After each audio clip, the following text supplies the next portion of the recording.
자, 이제 박수를 좀 쳐야 될 것 같아요. 윤석열이 재구속이 됐습니다. 의원님 좀 예상하셨습니까? 어느 정도 예상은 됐던 결과죠. 사실은 네. 4개월 넘게 불구속으로 있었던 게 이상한 상황이기 때문에 비정상적인 상황이 이제 정상화됐다. 비정상의 정상화 과정이기 때문에 네. 뭐 구속영장 발부 가능성이 거의 이제 어떤 분은 뭐 200% 얘기하던데 200%. 그건 그 물리적으로는 불가능하고 사회적인 현상에 있어서는 네. 가장 확실할 때 제가 즐겨 쓰는 표현 49이다. 99.99. 49이다. 99.99. 그게 이제 현실이 됐습니다. 근데 지금 속보 들어온 거 보니까 윤석열 오늘 오전 예정됐던 10시 15분에 예정됐던 출정 그 재판에 거부했어요? 불출석 사유서를 냈다고 하네요. 안 나왔어. 그러니까 이거 어떻게 된 겁니까? 그럴 줄 알았어요. 그럴 줄 아셨어요. 왜냐하면 재판에 지난번 나와야죠. 구속됐을 때도 네. 그 공수처에 첫날 그냥 체포된 날 가고 그 다음날부터는 출정 거부했잖아요. 예, 그래서 맞아요. 이번에 구속되면 또 출정 거부하지 않을까라고 생각을 했는데 역시 네. 예상대로 출정 거부를 하고 있네요. 이렇게 해도 되는 겁니까? 그냥 안 나가도 돼요? 이거 뭐 어떻게 해야 돼요? 아니 그러니까 이제는 사실은 법률적으로 방법이 없다는 거를 본인도 알죠. 근데 그동안 뭐 이리저리 하고 또 뒤에 어떤 그 음모를 꾸미고 도와주는 사람들이 있었으니까 뭐 4개월 동안 편하게 밖에도 나와 있었고 그러다 보니까 이거 하니까 되네. 뭐 이런 생각도 가졌겠지만 어제 다시 이제 구속이 되면서 오늘 네. 정확하게는 오늘 새벽에 오늘 다시 새벽. 구속이 되면서 약간 기도 꺾였을 거고 그렇게 되면 뭐를 이걸 노력해서 풀어가기보다는 네. 그런 거 있잖아. 모르겠다. 배째라. 뭐 이런 맛이. 벤체라로 지금 가고 있는 느낌이 든다. 근데 사실은 어제 뭐 99.99% 구속된다고 하셨지만 그래도 우리 시청자분들은 가슴 좀 졸였을 것 같아요. 왜냐하면 주기현 판사 같은 그런 사람이 또 이 판사가 될 수도 있는 것이고, 그러니까 주기현 시즌 2가 될까봐 가슴 졸였거든요. 그러니까 제가 그 99.99라고 말씀드린 거는 0.01%는 이변이 생길 가능성이 있는 거잖아요. 그러니까 3월 7일 날 구속 취소 결정 자체가 그 아주 예외적인 거의 확률적으로는 일어나기 어려웠던 일이 일어났던 거죠. 네. 0.01%는 그런 특이한 상황이 벌어질 수 있으니까 그렇게 그런 거죠. 그래요. 그래서 진짜 0.00001%의 가능성을 봤던 것인데 그걸 우리가 이제 넘어갔습니다. 너무 다행인데 이 사실은 이 증거인멸 가능성, 증거인멸 우려가 구속 사유는 컸다라고 지금 알려지고 있는 거 아니겠습니까? 특히 이제 영장 판사가 윤석열한테 던진 3가지 질문, 거기에 대한 윤석열의 답변 이게 지금 많이 알려지고 있는데 이런 거예요. 사후 계엄 선포문을 왜 폐기했냐 이렇게 했더니 아니 이거 김용현이 가져온 선포문에 표지를 붙인 거다. 아무 의미가 없다. 나중에 물어보니까 한덕수가 폐기하라고 해서 폐기했다고 들었다. 이렇게 나는 몰랐다라고 얘기하고 있고 또 하나는 경호처 직원들에게 총기를 보이라고 지시한 적 있냐 이렇게 했더니 윤석열이 총 이야기를 하긴 했지만 총을 보여주라고 지시한 건 아니다. 이렇게 또 얘기를 했고 또 판사가 비아폰 서버 기록을 삭제하라고 지시했냐 이렇게 물어봤더니 윤석열이 아니다. 정부가 노출됐다는 보고를 받고 보안 조치를 하라고 한 게 왜곡이 됐다. 이런 답변을 했단 말이죠. 판사가 이런 답변 들었을 때 또 어떤 생각했을까 하는 생각도 들고 어떻게 들으셨습니까 지금? 흔히 범죄자들이 할 말 없을 때 둘러대는 거죠. 그러니까 사후에 작성된 계엄 선포로부터 이틀 뒤에 작성된 그걸 왜 폐기했냐? 별 의미 없다? 아니 별 의미 있는지 없는지는 자기가 결정해요.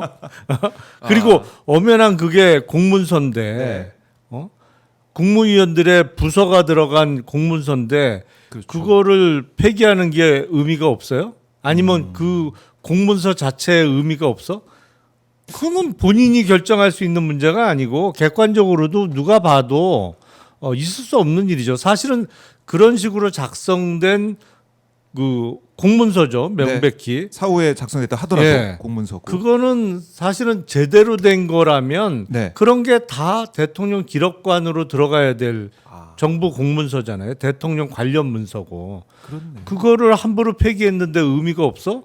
거기서부터 일단 통할 수 없는 얘기를 하는 거예요. 그리고 총 얘기를 그러면 보여주라는 거 말고 그러면 총 갖고 무슨 얘기를 했다는 거예요. 그러면. 총 이야기를 총자리 있니? 뭐 이런 거. 그러니까 총 어디 있니? 그러면 총 쏠 줄 아니? 뭐 이런 거 얘기했다는 거예요. 뭐 총 관련해서 구체적으로 어떤 취지로 얘기를 했다는 걸 본인이 소명해야 될 거 아니에요. 그렇네요. 예, 안 되는 거죠, 그게. 근데 야. 소명이.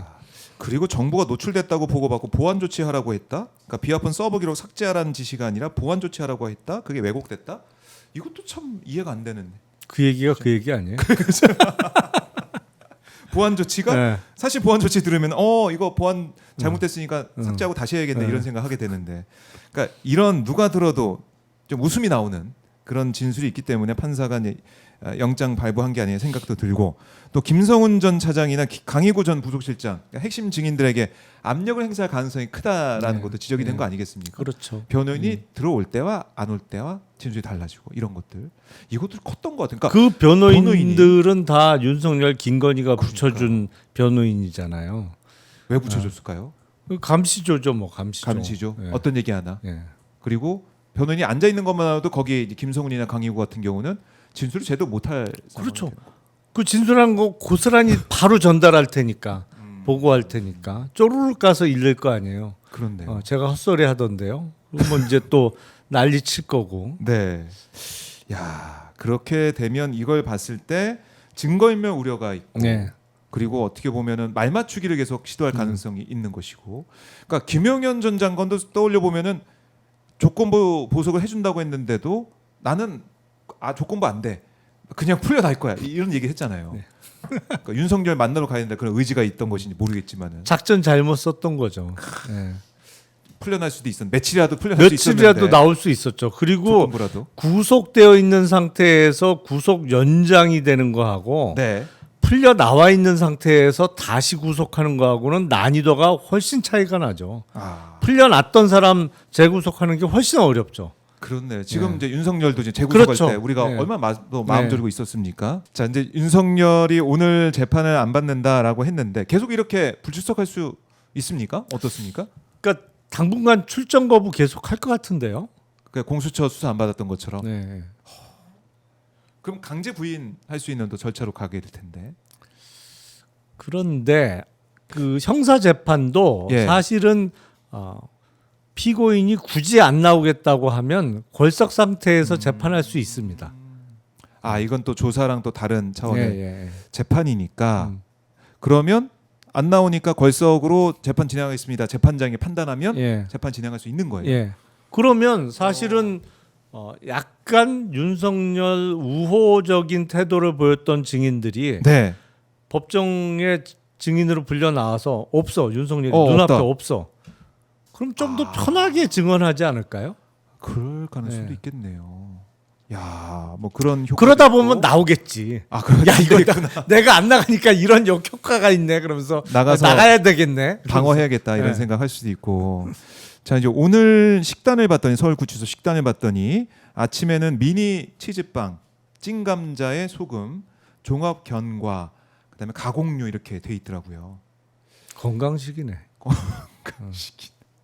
견과류도 견과류도 있고. 저도 이제 식단을 보면서 이게 구치소라고 하면 우리가 예전에는 사실 뭐 콩밥 먹는다 뭐 이런 얘기도 했었는데 미니 치즈빵이 나오고 있습니다. 찐감자, 견과까지 나오고. 그래서 아까 댓글 보니까 나보다도 잘 먹는다. 아침 못 드시고 오는 많으니까요, 사실은. 저도 오늘 아침을 못 먹었는데 그랬어요? 커피 한 잔 먹은 게 다인데 예. 저보다 훨씬 잘 먹네요. 잘 먹고 있고. 점심에 보니까 된장찌개에 달걀찜, 오이 양파 무침, 배추김치 나온다고. 저녁은 또 콩나물국에 고추장 불고기, 고추 쌈장, 배추김치. 잘 나오네. 잘 나오게 돼요. 제가 한번 예. 그런 말씀을 드렸나? 제가 검사할 때, 그러니까 그 법무부 근무할 때니까 꽤 오래됐죠. 한 네. 17년 됐는데 17년 전에 법무부에는 그 산하의 교정본부, 그러니까 구치소, 교도소 다 관할하는 교정본부가 있잖아요. 네. 그래서 한번 그때 통계를 내봤어요. 수감자 한 명당 예산이 얼마 들어가냐. 네. 물론 그 안에서 먹이고 입히는 거 외에 그거를 유지하기 위한 교도관들의 월급도 들어갈 거고 거기에 뭐 전기비, 수도세 뭐 이런 것까지 해서 그때 한번 조사를 해보니까 네. 수감자 한 명당 당시에 17년 전에 네. 1년에 2천만 원이 넘게 들더라고요. 지금은 훨씬 더 많이 들겠죠. 그렇겠네요. 모든 물가나 뭐 이렇게 다. 그리고 식사도 그때보다 지금이 훨씬 좋아졌을 거예요. 네. 그러니까 사실은 돈 많이 들어가는 거예요. 그렇네요. 네, 수감 시설을 운영한다는 게 네. 공짜가 아니에요. 그 안에 공짜가 들어가 아니다. 있는 게. 윤석열도 어떻게 보면은 우리 또 세금으로 네. 이렇게 먹고 자고 하는 그런 상황인데. 그래서 그 서울구치소를 특히 국립 호텔이라고 부르는 거잖아요. 국립호텔. 돈 많이 들어가요 생각보다. 국립으로 돼 있다. 네, 여기서 언제쯤 또 모습을 드러낼지 모르겠지만은 오늘은 재판에 안 나왔다라는 거 정리해 드리고